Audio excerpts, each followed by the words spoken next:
নমস্কার বন্ধুরা, আর জি কুকিং চ্যানেলে আপনাদের সবাইকে স্বাগত। আজকে নিয়ে হাজির হয়ে গেলাম বেঁচে যাওয়া ভাত দিয়ে আর শীতের সবজি দিয়ে দারুণ হেলদি একটা রেসিপি নিয়ে। তো চলুন শুরু করা যাক। আমি এখানে কেটে নিয়েছি কিছুটা ধনেপাতা, এখানে একটা ছোট সাইজের আলু ছোট ছোট করে কেটে নিয়েছি, আর নিয়েছি মটরশুঁটি, নিয়েছি 4টে কাঁচা লঙ্কা কুচি, আর নিয়েছি একটা মিডিয়াম সাইজের পেঁয়াজ কুচি, আর এখানে নিয়েছি কিছুটা বিনসগুলো আমি একটু ছোট ছোট লম্বা করে কেটে নিয়েছি, আর নিয়েছি এখানটায় গাজরটাও ছোট ছোট করে কেটে নিয়েছি। এবার একটা কড়াই গ্যাসে বসিয়ে গরম করে 1 চামচ তেল দিয়ে দিলাম। তেলটাকে গরম করে সামান্য একটু লবণ দিয়ে দিলাম। আমি এখানে একটা ডিমের ব্যবহার করছি, কারণ সবজির পরিমাণটা বেশি ব্যবহার করেছি, তার জন্য আমি একটা ডিমের ব্যবহার করলাম। ডিমটাকে নেড়ে চেড়ে ডিমটা ভুজিয়া তৈরি করে নেব। ভুজিয়া বলতে একটু বড় বড় টুকরো করে আমি ডিমটাকে ভেজে নেব। ডিমটাকে একটু টুকরো টুকরো করে নিচ্ছি। বাচ্চারা সবজি খেতে চায় না, এইভাবে রান্না করে দিলে কিন্তু বাচ্চা থেকে বুড়ো সবাই চেটেপুটে খাবে। ডিমটাকে হালকা কালার করে ভেজে নিয়েছি, এখন ডিমটা উঠিয়ে নেব। ডিমটা উঠিয়ে নিয়ে এই কড়াইতে আরও 2 চামচ পরিমাণে তেল দিয়ে দেব। তেলটা গরম করে আমি প্রথমে আলুগুলো দেব, কারণ আলুটা সেদ্ধ হতে একটু টাইম লাগে, তাই আলুগুলো দিয়ে দিলাম। আলুটা হালকা কালার আসা পর্যন্ত ভেজে নেব। দেখুন আলুটা হালকা ভাজা হয়ে গেছে, বুঝতে পারছেন কিনা জানি না, হালকা ভেজে নিয়েছে। আলুটা কিন্তু অনেকটাই সেদ্ধ হয়ে গেছে দেখুন। এবার এখানে দিয়ে দেব বিনসগুলো দিয়েও আমি হালকা কালার আসা পর্যন্ত বিনসটাকেও ভেজে নেব আলুর সাথে, এতে করে আলুটাও পারফেক্টভাবে সেদ্ধ হয়ে যাবে।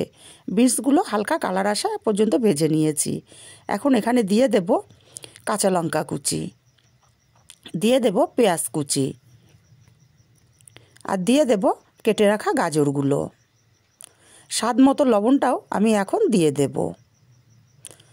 এবার আমি গাজর আর বিনস, আলু, পেঁয়াজ, কাঁচা লঙ্কা এইভাবে মিনিট 2 ভেজে নেব। আর লবণ দেওয়ার কারণে কিন্তু সবজিগুলো নরম হয়ে গেছে।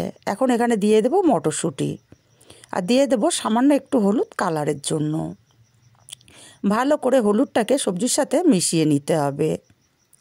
খুব ভালো করে হলুদটাকে সবজির সাথে মিশিয়ে নিয়েছি। এখন আমার সকালের বেঁচে যাওয়া ভাতটা আমি দিয়ে দিচ্ছি। আমি রাত্রিবেলা রেসিপিটা তৈরি করছি। ভাতগুলো সব দিয়ে দিয়েছি। এখন নাড়াচাড়া করে খুব ভালো করে সবজির সাথে মিশিয়ে নেব, আর 2 মিনিট রান্না করে নেব। এতে করে ভাতটা গরমও হয়ে যাবে। খুব ভালো করে নাড়াচাড়া করে আমি 2 মিনিট মতো রান্না করে নিয়েছি ভাতগুলো। এবার এখানে দিয়ে দেব 1/2 চামচ পরিমাণে চিনি। চিনিটা অবশ্যই দিতে হবে, তাহলে টেস্টটা খুবই ভালো আসবে। চিনিটাকে দিয়ে নাড়াচাড়া করে মিশিয়ে আমি রান্না করব যতক্ষণ চিনিটা না গলে যাচ্ছে। মিনিট খানিক নাড়াচাড়া করলেই কিন্তু চিনিটা গলে যাবে। মিনিট খানিক এইভাবেই আমি নাড়াচাড়া করে রান্না করে নিয়েছি। এখন এখানে দিয়ে দেব ভাজা ডিমটা দিয়ে ভালো করে নাড়াচাড়া করে ভাতের সাথে মিশিয়ে দেব। খুব ভালো করে নাড়াচাড়া করে মিশিয়ে দিয়ে এখানে দিয়ে দেব 1/2 চামচ ভাজা জিরের গুঁড়ো।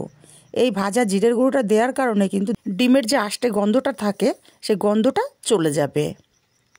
জিরের গুঁড়োটা দিয়ে ভালো করে ভাতের সাথে মিশিয়ে নেব। খুব ভালো করে নাড়াচাড়া করে সম্পূর্ণ ভাতের সঙ্গে জিরের গুঁড়োটা মিশিয়ে নিয়েছি। এখন আমি যে ধনেপাতাটা কেটে রেখেছিলাম সেই ধনেপাতাটা দিয়ে দিলাম। ধনেপাতাটাকে দিয়ে ভালো করে নাড়াচাড়া করে মিশিয়ে নিতে হবে।